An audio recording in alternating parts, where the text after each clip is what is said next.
Hi there, and welcome to this week's edition of the Gersnet Weekly Podcast, the independent Rangers podcast made by fans for fans, where the content is absolutely free. Welcome to this week's edition of the Gersnet Weekly. Oh, did we get a bit of feedback there? Made by fans for fans, where the content is absolutely free. We would encourage you to subscribe for the pod, obviously, if you've listened before. If you're a first-time listener, then please get the word out there if you've enjoyed it. Tell everyone that we're there and we're out there and we're doing this. The podcast is live tonight. It's on the YouTube. It is interactive. You can join in the comment sections on YouTube. We've opened that up, so if you want to get involved, please do. But after tonight, the pod will be available on a number of platforms, including Acast, iTunes, YouTube, Castbox, Stitcher, and Spotify. So obviously a disappointing day today. Don't even know where to start with it. I'll just get straight into the guest introductions. Joining me this week, we've got Stewart Weir. How are you, Stewart? I'm well, thank you. Getting some awful feedback. Are you getting that as well? I'm wondering if somebody's speaker is on in the background. Yeah, I'm hearing myself coming back, so it's certainly not on my side. What did you make of the game today then? Pretty disappointing from a Rangers perspective? From a Rangers perspective, I don't even think they get started. And I think that would be the most disappointing thing for Rangers fans. I think given the start they've made to this season and how much was riding in this match in terms of putting a marker down for the rest of the season domestically, not to get out the starting blocks and to start so badly and then not manage to pick up the pace or the game thereafter. I think there are a lot of Rangers fans actually more disappointed with the performance and the level of performance, even than the result. You would always be disappointed if you lose a game, but I do think that there's actually the sort of reasons behind the loss will be more disappointing for Rangers fans than the actual 2-0 scoreline. Yeah, I mean, it really was. It was a poor day, and we'll certainly pick the bones out it as we go on. But I just think a real opportunity missed today, I think. And I know it's early in the season and there's time to recover, but just really, really disappointing. Also joining us tonight, we've got David Fraser. How are you, David? That's to be expected, Colin. Unfortunately, after witnessing that today, I just agree with yourself and Stuart's comments. It's a pure day at the office, and I'm sure we'll go through the whys and wherefores during the show. Yeah, I mean, the thing I felt today watching it, I was there in the Govan Muir as usual with my boy. It kind of felt like a Pedro Caixinha team in performance. But the difference was we weren't up against Brendan Rodgers, you know what I mean? We're up against Neil Lennon's team here, and they're a team that's been wobbling of late, and so to not really have a go at it, I felt was disappointing. So I think the first place we should really start, Stuart, is the starting 11. So I think everybody raised their eyebrows when I certainly did when I saw the team. Kamara was back in, Defoe was in ahead of Morelos.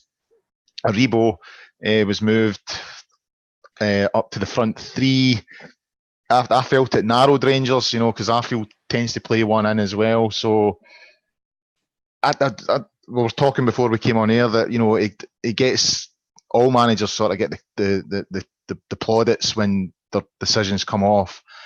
You know, as I said, a lot of people raised eyebrows when the team was read out. You would have to say based on the result, but more so, I think the performance.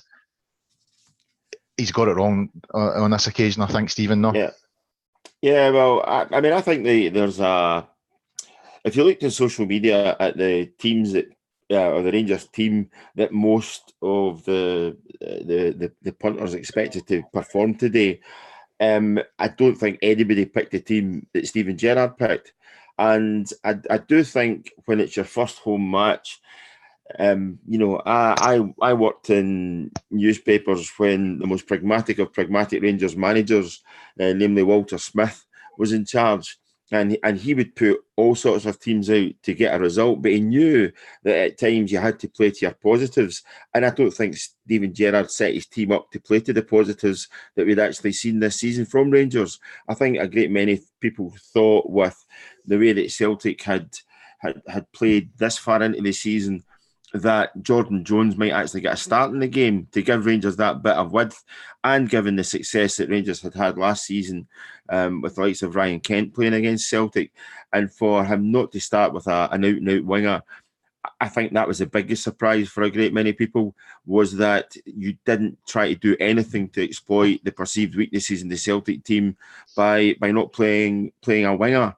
And, you know, you can shuffle guys around in the midfield, but I do think that if you are going to narrow the pitch and you're going to play without any width, then you've got to have your game pretty much switched on from the off. And Rangers actually looked as if they were struggling to come to terms with the actual formation that they were playing. And that cost them. Ultimately, that cost them, because when you were actually trying to hit Celtic, maybe from the off, there was nothing coming. Celtic were winning, you know, the tackles, the easy challenges. They weren't put under any pressure, and actually grew into the game. Where again, a great many Celtic fans would have thought that some of Celtic's frailties and weaknesses might be exposed by a rampant Rangers side, but just didn't turn up. Yeah, I mean, it's hard to disagree with anything you've said there, Stuart. It was just a bit of a puzzler, and I don't want to lump it all on Gerrard. I mean, a lot of players didn't turn up today, but it's just really, really disappointing. But I also think that, and this is something that is, he's the only guy that can make this call. I think actually when you play Flanagan at left back, you immediately narrow the game, because actually down the Rangers left, if you like, Celtic's best line of defence was actually Flanagan having the ball, because he has to stop. He doesn't see anybody in front of him. He has to stop and come back inside on his right foot. And as soon as he does that, Celtic get beyond the ball and regroup. And that was a problem then, because instead of actually maybe being, say, 4-4, all of a sudden Rangers were finding themselves up against two banks of four with Celtic, and that is difficult to break down. So I think I don't know what Rangers might do, given the fact they've got a left back who's perfectly capable to me and is left-sided naturally. I think not to play him was something that actually cost Rangers actually down the left-hand side, and made it easy for Celtic to defend anything that Rangers tried to do on that side of the pitch. David, I mean, I'm seeing a comment here coming back to me. I said Celtic had wobbled a bit, and Donald Moffat, who I suspect is not a Rangers supporter, has said, apart from the CL exit, they've won well. But, I mean, there's no doubt they've had a really bad couple of weeks. They conceded 4 goals against Cluj in the Champions League. You know, this defence that they've got, I mean, I listened to a Celtic podcast last week, and that's all they were talking about. I think we all accept that Celtic can score goals. They're a threat going forward. But there's this big question mark about them defensively. And it just seems to me that, you know, the selected lineup that Gerrard went with, it seemed to let that big question mark around their defence go unchecked. You know, it felt like we let them off the hook, actually.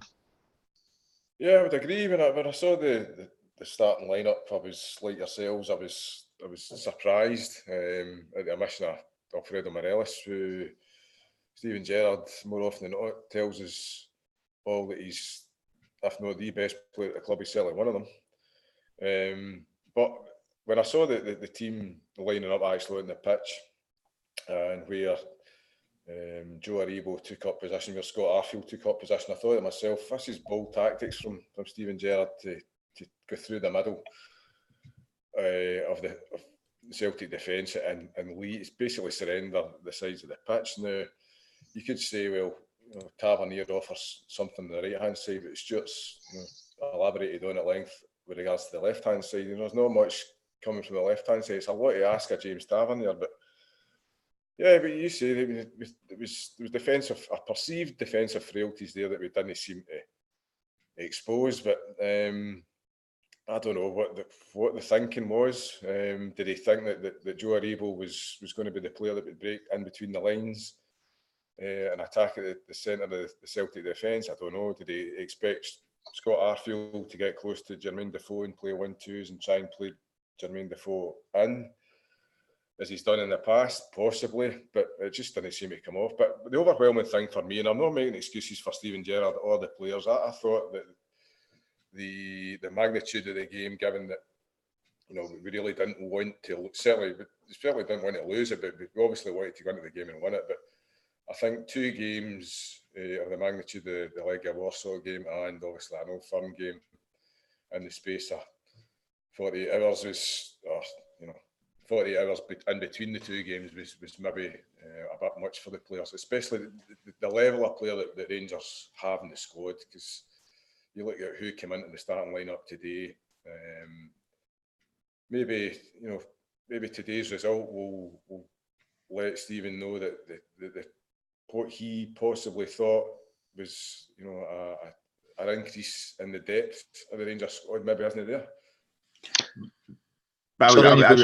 Sorry, just to counter that, I mean, if you are feeling tired having played 90 minutes against Legia Warsaw on Thursday night and you're struggling to get yourself up for an Old Firm game, I don't think that's anything to do with your fitness level. I think that's psychological. And I honestly think that if Rangers or certain Rangers players are thinking that this is going to be difficult simply because we played a game on a Thursday night, then I think you're almost in need of either speaking to a senior player or a sports psychologist or somebody who has done it previously with the club at that level. I'll go back to Rangers beating Leeds at Ellen Road on a Wednesday night and then beating Celtic again on the Saturday in an Old Firm game. Same span between the 2 matches, and they picked themselves up. So is it down to the quality of the player? Is it down to the quality? Sure.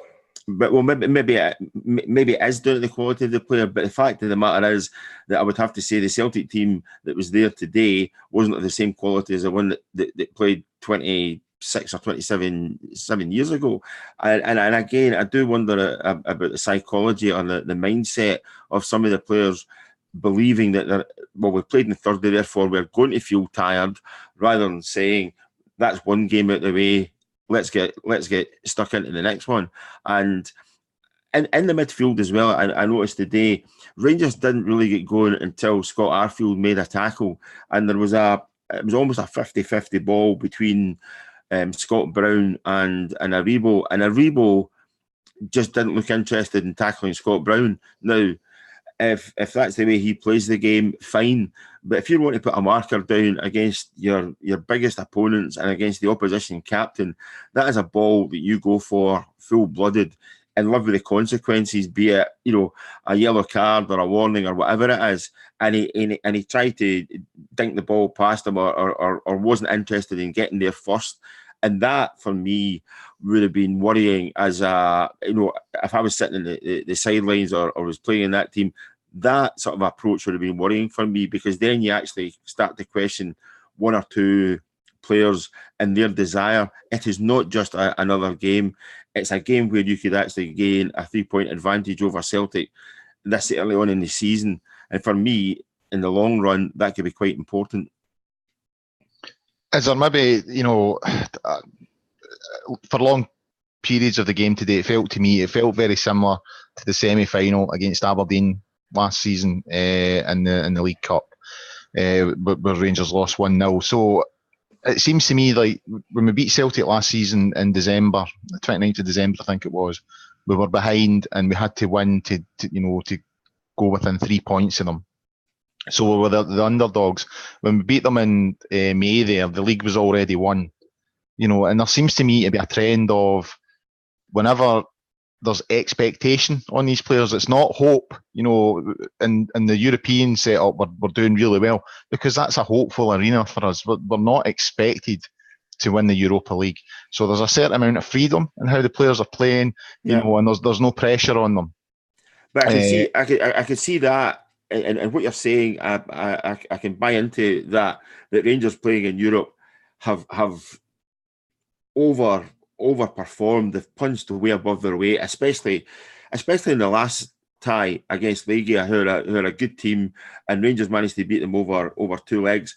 But I tweeted something after the first half at halftime that if you looked in the Rangers dugout, you could have half expected to see either Graham Murty, Pedro Caixinha, or Mark Warburton sitting there, because that was such an un-Gerrard-like performance from Rangers. And I don't know whether he instilled that negativity because he changed the formation and changed the approach, or whether this was just Rangers almost like not being able to pick themselves up for this game. And again, they've got a couple of weeks to sort it out before they play their next league match. But the fact of the matter is, in arguably their most important game domestically of the season, they were really found wanting. David, do you think there's an issue with the mentality of the players? Because that's something that's crossed me. I mean, it's crossed my mind when we're the underdog and we're written off. We always seem to raise our game when there's an expectation there. There was a feeling there today that we were going to win that game. It was at home, and that since this situation's been created with the away support only getting 800 tickets or whatever, that's the way the Old Firm games have went. The home team has won. Today was the first time that Rangers had a real opportunity to put down a statement against Celtic. This time last season, we went over to Celtic Park. We'd already dropped 4 points against Aberdeen and Motherwell, and then we lost at Celtic Park. And 4 games in, and we're 7 points behind. Today, if we'd have won at the same stage of the season, we'd have been 3 points ahead. You know what I mean? And that'd have been a huge statement to make, and in terms of how far we've come. But yet again, when there's that sense of expectation, and I know I do think Gerrard got it wrong today, but I do sometimes wonder about the mentality of some players at Ibrox at the moment. I think you've got to say that yes, that the question mark over players' mentality still is there and is still valid. I still go back to, I don't think the players, I've got question marks over whether they're good enough, and I'm not getting carried away on the back of one bad result. I think Rangers, with the exception of possibly the first leg against Midtjylland, where they played well. They had a shaky 10 minutes period where they allowed Midtjylland to score 2 goals. But for most of the season, the Rangers haven't really been firing on all cylinders. They've been without resorting to cliches, they've been winning ugly. I mean, it took a last-minute winner against Kilmarnock at Rugby Park. It took a set piece last Sunday at Greenhill Road to beat St Mirren. They came through a tough game against a well-organised Legia team. And I would say deservedly notched a winner and went through. But I look today, Glenn Kamara, he obviously came back into the starting lineup. Having watched the Legia game on Thursday, I wasn't surprised by that. I thought that Scott Arfield may well have dropped out, but he's heavily reliant on Scott Arfield. Don't forget, he's played for Canada in the Gold Cup during the closed season, so I would say he badly needs a rest, both physically and mentally. James Tavernier again, he's tasked with a big responsibility to drive the team forward. I mean, people that listen to this podcast must be fed up hearing me saying that, because I repeat it often. James Tavernier plays a major part in driving that Rangers team forward. He's off form just now. A lot of his passes go wayward. His crossings maybe not quite on the money, although he has set up a couple of goals for Alfie this season. Steven Davis in the second half looked, in the latter part of the second half, looked as if he was running in the sand. The mentality can be questioned, but as Stuart's saying there, it's all very well pointing the finger at them and saying, well, if they need to get themselves up for an Old Firm game, you should be worried. I agree with that, but I think you've got to temper that with the quality of player that Rangers have got. I think Joe Rebo, don't forget, came for the third level English football. That's a big step up for him to be playing against Legia Warsaw and then playing against Celtic and be expected to be one of the main men in the pitch. Shea Ojo, he looked very much like a Liverpool academy player today. Didn't seem all that assured in what he was doing. Some of his decision making isn't the greatest, and given the fact that he's 22 and no 19 or 20, you've got to question whether he's going to make it long term in football at a high level. Never mind at Rangers. So, I think that today was down to earth with a bump. Thursday night was a good result, a very important result to get into the Europa League Group Stages. But today was an opportunity missed. I would tend to agree with you. But I just the point you make, and it's to maybe move on slightly. If the likes of Arfield and Davis were looking a bit jaded later on in the game, I think that was because of how much work they had to do just by the way that Rangers had actually lined up. Because if you're playing everything through the middle, there is not an out ball for you where you can just ping the ball out wide and say, here, to Tavernier or Jordan Jones or to somebody in the left-hand side and say, here, take it for a walk for 30 seconds and give us a breather, because you are involved in the game all the way through. And I do wonder if that tactically as well actually caused Rangers problems because of the fatigue of having come off a big game on Thursday night. And it was a big game. It was a really intense 90 minutes. I know Rangers won it in 90 minutes without extra time or anything like that, but it was a really intense 90 minutes that they had to play. And I do wonder whether there was tactically Rangers had any space wide where normally you could have given yourself another opportunity, because everything was getting played through the three guys in the middle. It just made it a very difficult day for them in terms of energy levels and in terms of, especially later on, fatigue. I think you've got to factor in the point that Jermaine Defoe playing up front.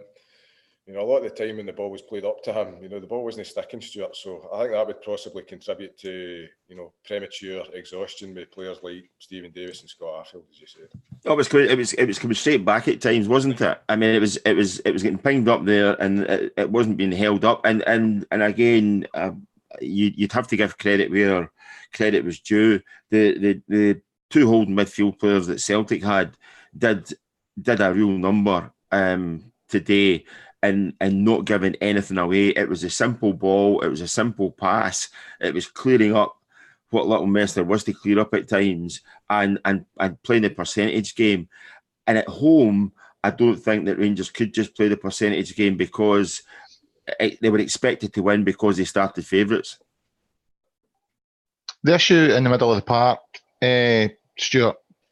Now, I think most Rangers fans would agree that the sort of strongest midfield three this season has been Aribo, Jack and Davis. And it just seemed an odd game, in my opinion anyway, to move Aribo further up the park and reintroduce Kamara. I'm still actually struggling to understand why Gerrard would have done that today. As I touched upon earlier on, I think actually it took the Rangers players time to adapt to what they've been presented with in terms of the formation or in terms of the line out. The lineup, or in terms of the how they were actually going to take the game to Celtic. Again, you're looking for an out ball, not just to relieve pressure, but also to take your game forward. And I don't think that out ball was necessarily there. The point that David made there about Jermaine Defoe not holding the ball up as well as he could, absolutely spot on with that. I think too often Rangers went onto the front foot and suddenly were on their heels again as the ball disappeared behind them. But I just think that Rangers looked like strangers for the first 20 minutes, maybe even longer in that first half, because they just couldn't get themselves set in the formation that they were supposed to be playing. And again, that's a gamble managers take. Sometimes it pays off for you. But I think that Steven Gerrard's coming under the scrutiny today because for the first time this season, he's actually got it wrong. Yeah, I'd agree with that. I mean, David, we did take forever to get into the game, and I would argue that we never really did convincingly at any stage. But for a few minutes before Celtic got that first goal, it felt like it was coming, and it came from a really sloppy bit of play from Connor Goldson. Now, see, the minute he made that pass, the thing that went through my head straight away was Tav doing something similar at Celtic Park last season when he was shot with a pass back towards Goldson that allowed Celtic to get in, and I think it was Forrest that scored.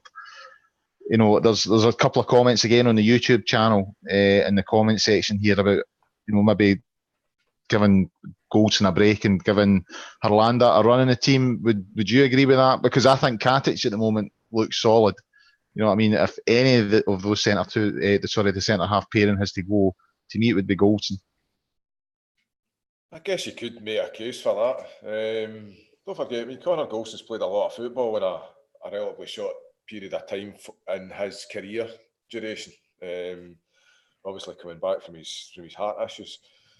Would he be dropped? Possibly.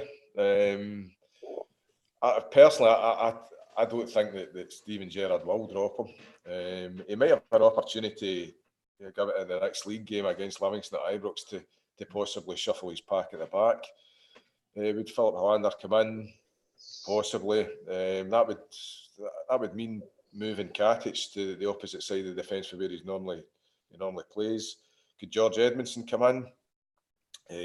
Possibly, but you've got to think that given that they've spent £3 million on Helander, that he would be the first guy to fill any voids in the back line. Mm-hmm. Connor Goldson today, his distribution was pretty poor. Giving the ball away in the manner that he did for their first goal was pretty bad. He did stop what would have probably been a shooter-fire goal in the second half, it's got to be said. Where he slid the ball out at McGregor's near post coming for the main stand side. I guess you could make a case for giving him a rest, Colin, but I'm not so sure that Stephen's predisposed to that. I think Connor Goldson's one of the first names in Steven Gerrard's team sheet, I'm afraid. But you hark back to the point again. Everybody could say that for somebody to score a goal, somebody's got to make a mistake. So if you eliminate the mistakes and the errors, then you give yourself a better chance. And I think, again, what you've said there about various other games, old firm matches that Rangers have lost by being in it, maybe not particularly playing well, but not looking as if they're actually going to concede a goal, to suddenly start to concede a goal having made a mistake. If you eliminate those errors, which you can do, you just keep, you maintain your level of play, you keep yourself switched on. It's 110% concentration all the way through.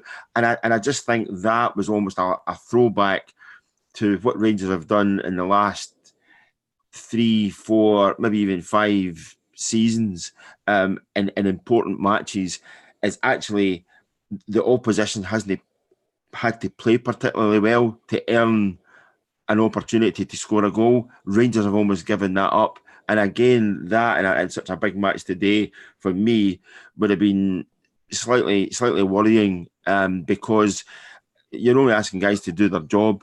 To make that one mistake and for Celtic to score off it, if anything, it actually shows how efficient Celtic actually are, because it wasn't as if they were ripping Rangers apart for the half hour up until that point in time. Well, but to me, that's one of the most frustrating things. Celtic have came to Ibrox and won 2-0, and they didn't play well at all. I mean, it was a horrific game of football to watch. It was not entertaining in any way whatsoever. And I'm not just saying that because we got beat. It was properly turgid stuff at times, and it just felt like Celtic. It really does feel like we've gifted them 3 points a day, because it was not a strong Celtic performance in terms of they've run us ragged or anything like that. It just felt that Rangers were so sloppy that Celtic have took advantage. They were a wee bit cuter, a wee bit cleverer in what they were doing, but they certainly. I didn't look at that team in the same sort of way that I've looked at Brendan Rodgers' team, for example, when they've came to Ibrox in recent years and thought, "Oh my God, we are way behind these guys." wasn't like that at all today for me. It just felt like Rangers were so poor that we've handed the points to them. But the point I'm going to come to now, David, is, we get to half time now. We've seen a number of occasions with Steven Gerrard's Rangers side that, I've heard him say in his post-match comments after it that, the first half was sloppy. I had to get a reaction. And then he's got that in the second half. He's got them in at half time, sorted things out, exchanged words, and got the reaction he's looking for. That didn't happen today. The substitution that he made, I think everyone felt he had to make a change. The introduction of Ojo surprised me. How did you feel about that? Like yourself, I was surprised. I fully expected Jordan Jones to come on, but again, it seems to favour Shea Ojo. I've been discussing Shea Ojo and what fans think that Gerrard thinks that he brings to the team, and quite a few of my fellow Bears are at a loss. I've posited that I think Gerrard might consider him to be more of a goal threat than maybe Jordan Jones. Shea Ojo looked very, very poor today. He looked like a rabbit caught in the headlights. His decision making is patchy at best. Sometimes when he should pass the ball, he hangs on to it, and vice versa. Sometimes his touch, his basic stuff, like bringing the ball under control in tight areas, he almost looks as if he's maybe lacking in concentration. He's 22 years of age, so you can't just say he's a young lad. He's probably still young in terms of how many first team competitive fixtures the guy might have completed, but he's getting to the age now where he should be starting to make an impact. And unfortunately, today just wasn't his day. He wasn't alone in that. There was several debutants in the Rangers team, i.e. Joe Aribo. The game passed him by largely.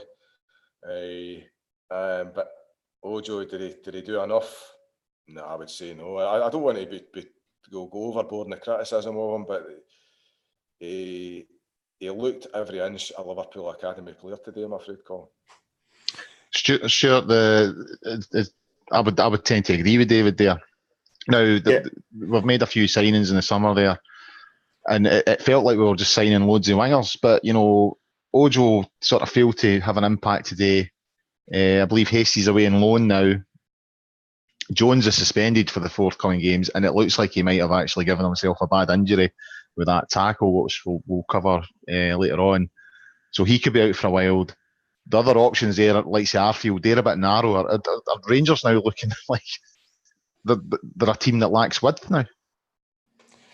Yeah, actually, and I think, over the last couple of seasons, Tavernier has been the guy that's given Rangers the width down the right, whether he's had a winger in front of him or whether he's done it on his own. I think down the left-hand side, it was highlighted today that Rangers just didn't carry much of a threat. I think that Steven Gerrard isn't the kind of guy who's going to panic, and therefore you believe that decisions that he makes at half-time is done through sort of clarity of thought. So therefore he thought that Ojo was a better option than putting Jones on into that environment. How Ojo get 25 minutes more than Jones, I think that's probably beyond me. I honestly, if you were going to make a substitution, you stick one on at half time and put the other one on 10 minutes later. You don't wait for 25 minutes to wait and see whether he's going to make a difference. The Defoe and Morelos situation, that's swapping like for like. So you're looking for a change to come elsewhere in the pitch. And, and Aribo just didn't cut it in so many ways.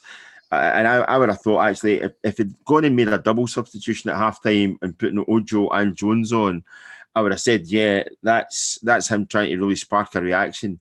But to give Ojo, 25 minutes more than Jones, who didn't, exactly cover himself in glory later on, but I still think potentially he would have been a bigger threat, especially running at certain individuals within the Celtic defence. you're not going to do that in the last 20 minutes, especially when you're actually chasing the game. And I know you could say, well, the situation after 70 minutes was the same as it was at half-time, with Rangers a goal behind. But the fact of the matter is that you're giving yourself that bit longer to play your way into the game, and also to give Celtic something to worry about. And I don't think Celtic were worried in the slightest today. No, I think they actually had to pinch themselves at times to understand how easy we were making it for them. David, obviously, towards the end, chasing the game, we got caught out, and I think it sort of sums up the whole mood and the feeling of the day that, you know, Johnny Hayes, an absolute third-rate sort of Celtic player who's struggled to get into that team since he signed for them, is the guy that gets the second goal, 2-0, game's over. The only sort of thing that was left after that was a tackle by Jordan Jones. I don't think there's much complaint. Really, it was a bad one, really, wasn't it? Most definitely. I think Jordan Jones should be embarrassed by that. I think it was needless. As you've alluded to, if he's inadvertently injured himself in the process, then, you know, hell mend him. It was a moment of, I mean, you could excuse him for being frustrated up to a point, but the Celtic player wasn't going anywhere. The game was done. I was, you know, dumbfounded at the amount of fans who were clapping Jordan Jones as he went off the pitch, as if, you know, how we go. Well, at least we left our mark on somebody. That kind of mindset, you know, totally mindless. And he can have no complaints. I think the manager in his post-match comments basically said the same thing. You know, it was a red card all day long, and we've got absolutely no complaints about that. I think it's quite worrying that he left Ibrox today in crutches. You know what I mean? It adds to the sort of indignity of the whole day, really. You know. Aye, well, as you've mentioned there, Jake Hasty, I think Steven Gerrard mentioned on Friday in his press conference that there was talking and possibly going down to Rotherham United. Whether in light of Jones's suspected injury, whether that may well be called off, I'm not too sure. Brandon Barker apparently picked up a knock recently. So, it's you guys have been mentioning there. Are we a bit threadbare in the wide areas? Possibly. You know, are we looking to look to the likes of Greg Stewart to come in and fill these kind of gaps in the next few games? It all remains to be seen. But Jordan Jones didn't do himself any favour. After putting a lovely ball into Alfie's head on Thursday night, he goes and does that. It was a moment of madness. The red mist came down, and he's done himself no favours. Best a mixed week then for Jordan Jones. Yeah, he's one of.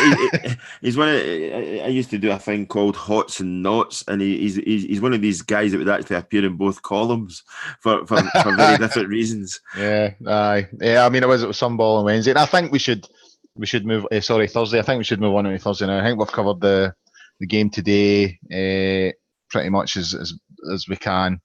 So we'll move on to Thursday night. Stuart, I was there in my seat as usual.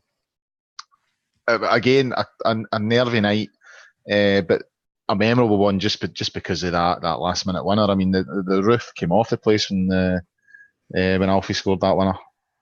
Yeah, I mean, listen, Steven Gerrard could have a part-time job in one of the piers in Blackpool doing fortune telling, couldn't he?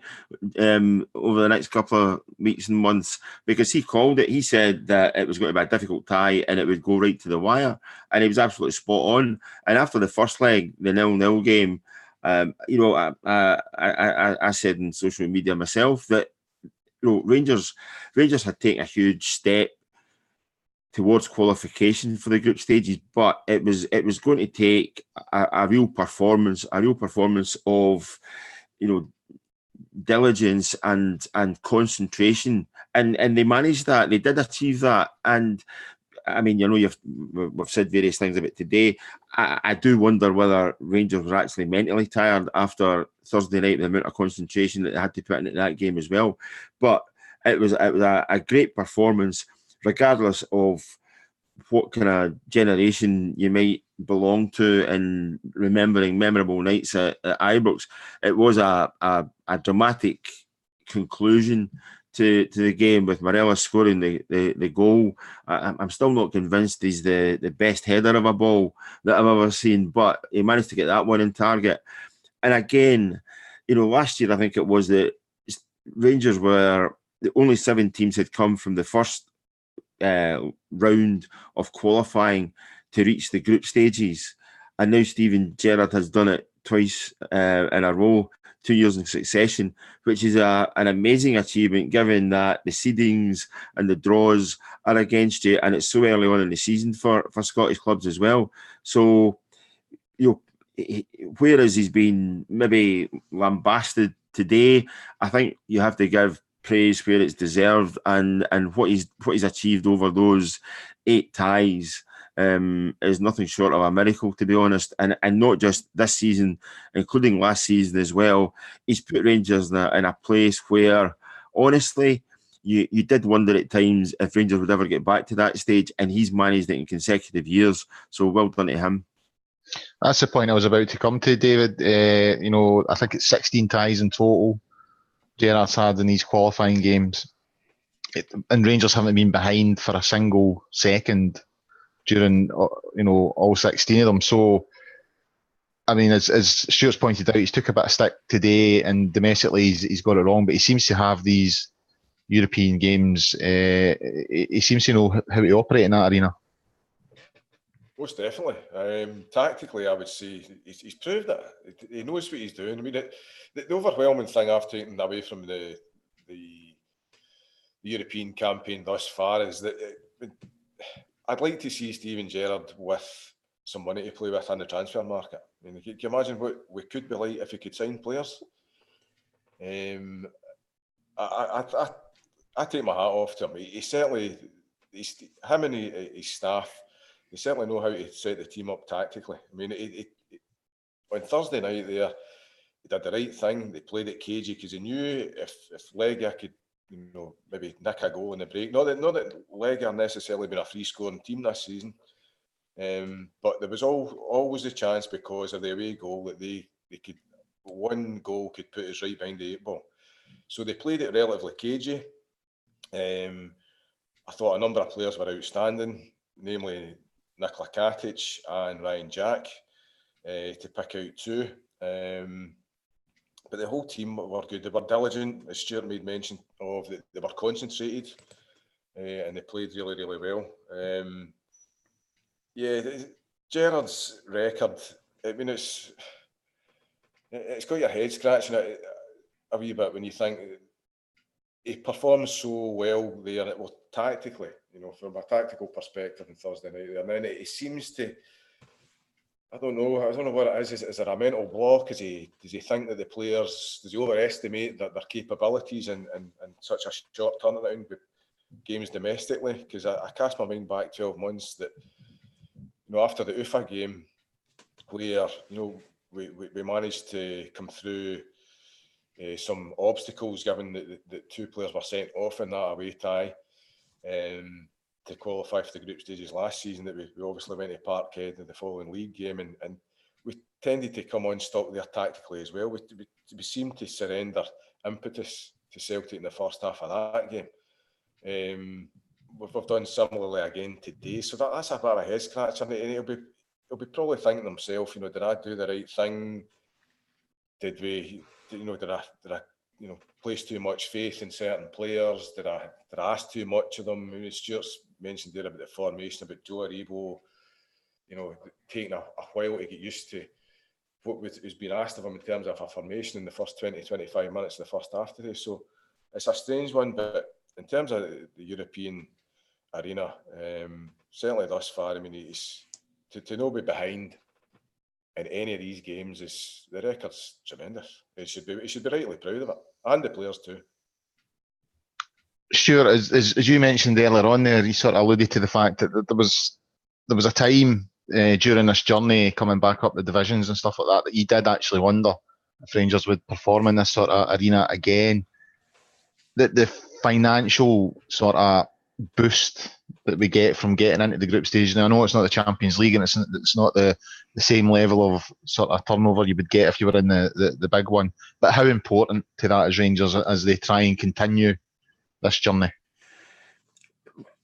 You would like. I mean, I have absolutely no doubt that there are certain players at Ibrox just now who would have been attracted to play for Rangers for a number of reasons. One, you're getting to work with Steven Gerrard. Two, you're getting to play in front of a full house, every other weekend. And thirdly, you have European football. Now, it's not guaranteed that you're going to get into the group stages, but you will experience European football. And we know what one or two of the comments from south of the border were when Aribo was signed. Oh, he could have been playing in the Championship, that and that, and how many ties are Rangers going to play in Europe? Well, actually, they've played 8 this far, and they're going to play another 6, whether you like it or not. So that's quite an achievement. And I do think that's part of the enticement to come and play for Rangers, is that we've got a good chance of doing well on the European stage. Now, that option wasn't open to previous managers because there was no guarantee. And I know you have to win 8 ties before you get to the group stages, but it still is a big carrot to dangle in front of certain guys, and especially when you're going to have 3 nights at Ibrox where the place is going to be absolutely rocking. And again, I think just now that going forward, that will continue to be an attraction for certain players who are coming from a certain level or a certain background to actually get a chance to play in European competition. So financially, it's probably worth buttons compared to what the Champions League is worth. But I think in terms of kudos, it is definitely something that Rangers now have. And again, that is something that Rangers have over, other than Celtic, this season. That is something that they've got over every other club in the league, and that can only be a good thing for Steven Gerrard as he tries to attract players to the club. David, the draw on Thursday there, we've been paired with Porto, Feyenoord, and Young Boys. I was delighted watching the draw, because again, when you were down there playing, Berwick Rangers and all that kind of thing in the journey, you did wonder if these kind of teams would come back again. And we've had beef with Porto and Feyenoord before. I know we played Young Boys in the 70s, but I wasn't there that night. How do you rate our chances of qualifying? Well, before I answer that, I would like to add to Stuart's comments in the last question there. It's important in terms of satisfying Steven Gerrard's level of ambition in European football. I mean, it's all very well winning the Scottish Premier League, but proving yourself in the European arena has got to be a massive carrot to Steven Gerrard, the manager, as well. I think that's important to bear that in mind. But as regards to our chances of getting out of the group, I think it's very much a similar situation to this time last season, Colin. I can remember we did a pod on the back of qualifying for the group stage last season, and I was very much upbeat. I thought that we've had a chance of getting out of that group. Obviously, we fell short. I think we largely shot ourselves in the foot, probably more so in Moscow than Vienna. I think the 2 Moscow games were key in it. Definitely, certainly. But I think you could view that this group very much in a similar vein to last season's. It looks very much like a kind of diet Champions League group. You've got Porto, perennial participants in the Champions League group stages. Obviously, they're not in the competition this season. Feyenoord, not so much of late, but they've got extensive Champions League experience. I think Young Boys have made an appearance in the Champions League, are certainly the qualifiers in the last number of years as well. So yeah, it represents a good challenge to the players. When you get into these games in tandem with a game in the Premier League on the Sunday, then it's definitely going to represent a challenge. Can we get out of it? I'm, Colin, despite, trying to be pragmatic, I'm always trying to be optimistic with regards to our chances. And, at the end of the day, it's all very well saying, we've got to temper our levels of ambition and all that, but we're still Rangers. And if we lose, that mindset that we're still Rangers, despite all our trials and tribulations, and we might be underdogs in terms of the financial muscle that we can flex given the Sports Direct ongoing situation, I think it's important to still maintain the mindset that we're still a big club, and we should be competing at that level. I would say that's a bare minimum for Rangers to be competing in the Europa League Group Stage. I know it's going to get harder and harder as the seasons go by, as monies are distributed differently, and larger clubs from smaller countries tend to populate the Europa League Group Stages. It's going to be more and more difficult. But if we've got any ambition to certainly keep guys like Steven Gerrard on our books as the management team, and trying to attract a quality of player which will hopefully win his leagues going forward, then playing in Europe and that level's got to be given. And I hope that the lads can raise their game as they've done so far in Europe, and hopefully get us past Christmas and playing European football this time, or in the early months of next year. Sure, it's obviously big for the supporters as well, back in that sort of environment again. Have you any advice how I break the news to my missus when the credit card bill comes through for the 3-match package? Well, I could, for those travelling, I can recommend a fantastic restaurant in Porto that overlooks the Douro River, and you can look across to where the Sandeman Port warehouse is. where all the waiters have different coloured jackets. It's like something. It's like I seen out of Sweeney in the 70s. But it's a fantastic place to go. No, listen, there's a bit of me that says it would be great if Rangers did well and got to the knockout stages. Equally, there's a big chunk of me that says this is job done, because you're actually being noticed by being in the group stages between September and December, which again means that you might not be sitting at the big table in terms of European football, but at least you've got actually a table in the restaurant, so to speak. You know what I mean? It's one of these where you have to be there to be noticed, and it's much better worrying, as you say, about a credit card bill going to pay for European ties than it is sitting in the house and watching other people doing it. So yeah. To that end, and for Rangers fans especially, European football has played such a significant part in the history of Rangers since the mid-50s, and for them to be deprived of that for large chunks and large period of time, this is almost like back to the good old days in some respects.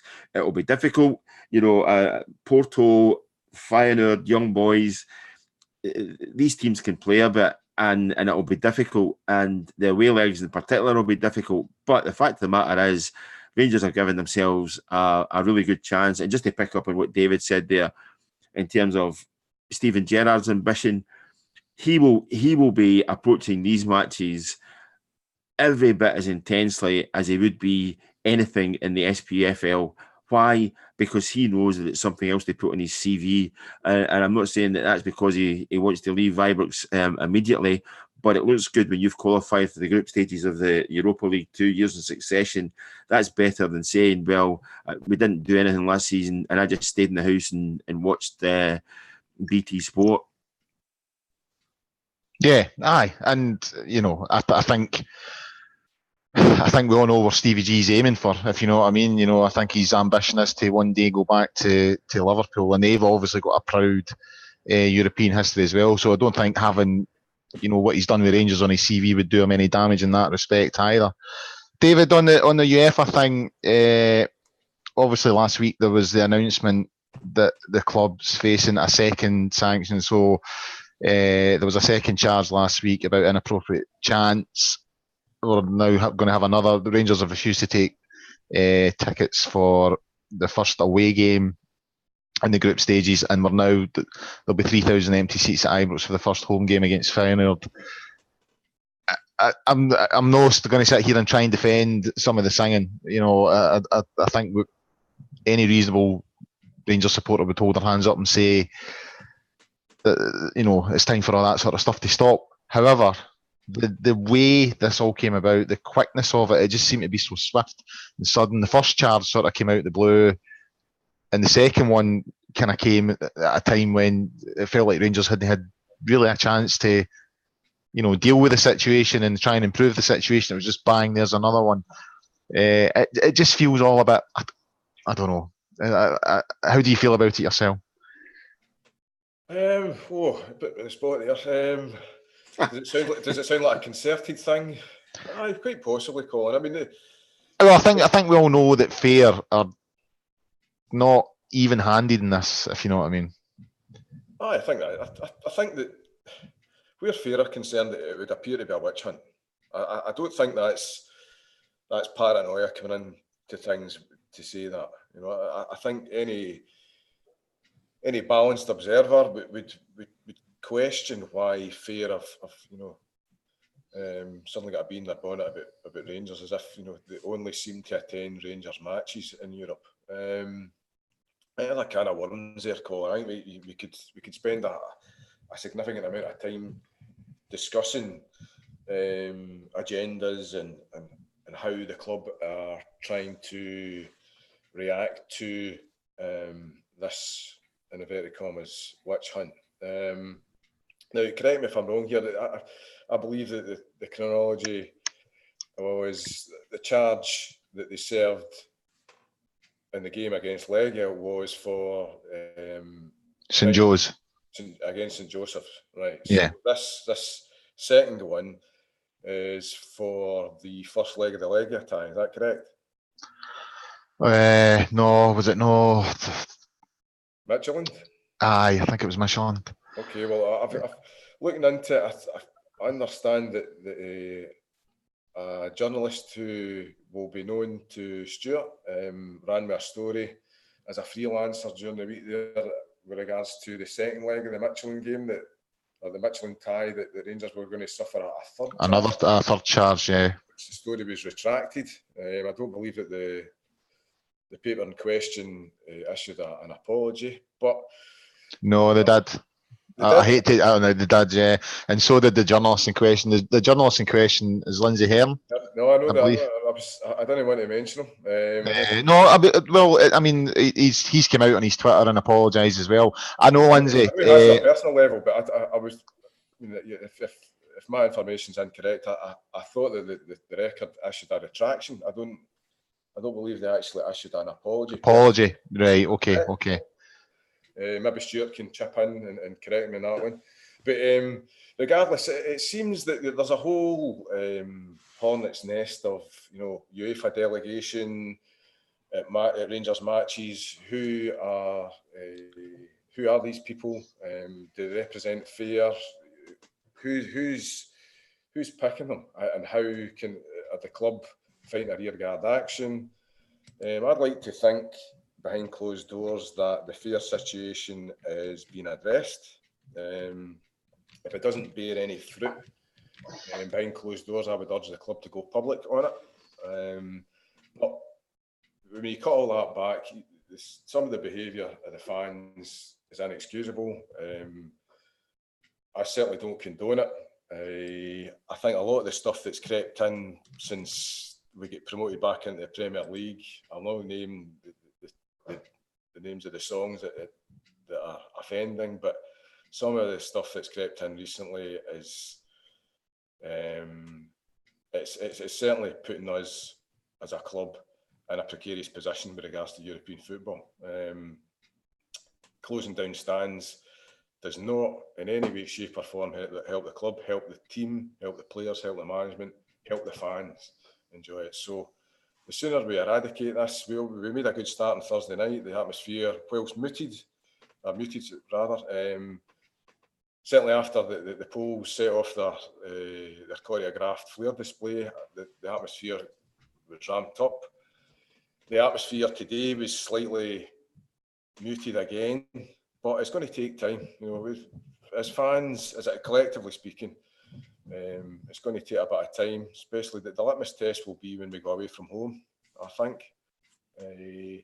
But yeah, I would like to think that the club management at board level are looking into why we appear to be singled out. But we've got to get our house in order, Colin. There's no two ways about this. We've got to be beyond reproach before we start pointing the fingers at other. Absolutely. Yeah. I mean, I said as much in social media, you know, in the last week. You know, whether you believe fair or impartial or not, forget the impartiality. If you do no wrong yourself, then and only then can you basically say to others they need to clean up their act and point the finger at the imbalance or the bias that you perceive is actually there. You know, I will say that there are certain people who are obviously being judgmental on this, obviously think that when they go across Europe, other fans are singing country and western songs that they don't know the words to. Now, that for me is naivety, and, you know, your scrutiny should be far greater than just basically asking somebody what are they singing. So, but again, Rangers are in a position where it's, you know, you what about it goes right out the window here. You cannot say, well, you know, UEFA and their adjudicators are being unfair. They are the judge and jury. They will decide on what they hear and what they see. And until such times as you can actually, you know, as an old boss of mine used to say, until such times as you're absolutely squeaky clean, then there's nothing much you can do about it. And therefore you have to clean up your own act first. And I do worry, you know, and I make a point, you know, take up on the point that David's made there. I think there is coming a point in time where the fact that Rangers have actually said we don't want tickets for the away leg is almost, for me, it's almost twofold. One, that Rangers don't want to bring any more problems upon themselves, and secondly, that Rangers are actually struggling to police their own fans or to keep tabs on their own fans in away matches. Now, the last thing the great majority or the vast majority of Rangers fans want is to be banned from travelling abroad because the club will not sanction it. But that is where we're at just now. And you can bet your bottom dollar if anybody steps out of line in the next couple of matches, Rangers will be well within their rights to say our fans do not travel because we do not sell them tickets. Therefore, anybody that's in those grounds has got nothing to do with Rangers. And at this point in time, that's probably the only way that Rangers can actually defend themselves. I mean, I think I've seen comments this week that are right. You know, as long as we paint this big target on ourselves, we're always going to be a target. You know what I mean? People are going to come for us, and I think as you know, that's the word I'm looking for here, is unfair as fair are. You know, they're clearly not impartial, and as far as I'm concerned. At the end of the day, we're the ones creating this situation. I think a lot of Rangers supporters get frustrated that they hear stuff coming from other stands. You know, there was footage at Celtic Park last week that was actually the tannoy system was playing Beautiful Sunday, and the whole of Celtic Park was rocking along to it and adding in the you know, your wee IRA add-ons and all that kind of stuff. You know, that wasn't picked up. There was footage on Thursday night there of Celtic fans going in Sweden, walking down the main street, you know, singing about orange this and orange that. And I think that's where a lot of the frustration comes from. And I think that's when a lot of fans say, well, if we're painting a target on ourselves and we're getting singled out, why are other clubs not getting the same sort of treatment? That ultimately, what it comes down to is what you two have said. We need to start, as a support, being a bit more clever in how we do things, because while the landscape is as it is, and we're the ones in the firing line, we have to be in a position where, you know, we're beyond reproach. The UEFA and fair can't come at us at all. Rangers have had the wherewithal to clamp down on this thing. They have done for a number of years. Going back to my days at the Mirror 20 years ago, a group of us covering the game against Haka Vikingsborg in Finland were, for want of a better description, abused and face-to-face stuff. And it did start to get a bit naughty when people started putting their hands in their laptops and the lights. And at that point in time, it was time to say, you've had your fun. It goes no further. And at that point in time, it was Lawrence McIntyre who called me into Ibrox one Friday afternoon and showed me a video and said, can you identify the person that was responsible? And was it him? And all I needed to say was, yes, that's who it was. And can I get the story for the front page of my newspaper on Monday morning? And I was given it because Rangers didn't want anybody travelling with them. And that was 20 years ago. So at this moment in time, the problem is far greater to my mind than it was 20 years ago. And Rangers clamped down on it then. And again, I think the club will take actions against certain individuals if this is going to continue, because all it's doing is harming Rangers. And last point in this, when you have a manager who's actually being asked more questions about the sanctions being taken by UEFA than he is about the forthcoming match at the weekend, and has to defend the club, not because of what he does in terms of picking the team or the players he's signed or how his team's performed, but defending or being asked questions about the fans that his club are responsible for, that is not a good position to be in, because at some point in time, Steven Gerrard or any other manager might just say, what am I doing this for? This is not my job, and there's bound to be an easier job somewhere else. And if that's what Rangers fans ultimately want, is to drive a manager to frustration first and then maybe even out the door, then they're going the right way about it. Yeah, again, can't disagree. But I'm conscious of time now. We've kind of run over the hour here, so I think we'll call it time there. So a big thanks to Stewart and David for their comments tonight on the Gersnet Weekly Podcast, the independent Rangers podcast made for fans by fans. Next week, obviously, it's the international week. Winter is coming. I'm afraid there's no football next week. It's the international break, so there'll be no show next week. We will return on the Sunday, 15th of September, to discuss the Livingston game, and we'll also have a look at the Feyenoord game, which is coming up on the 19th. In the meantime, get yourself onto the Gersnet forums and website on www.gersnet.co.uk. And until the next time, thanks for now.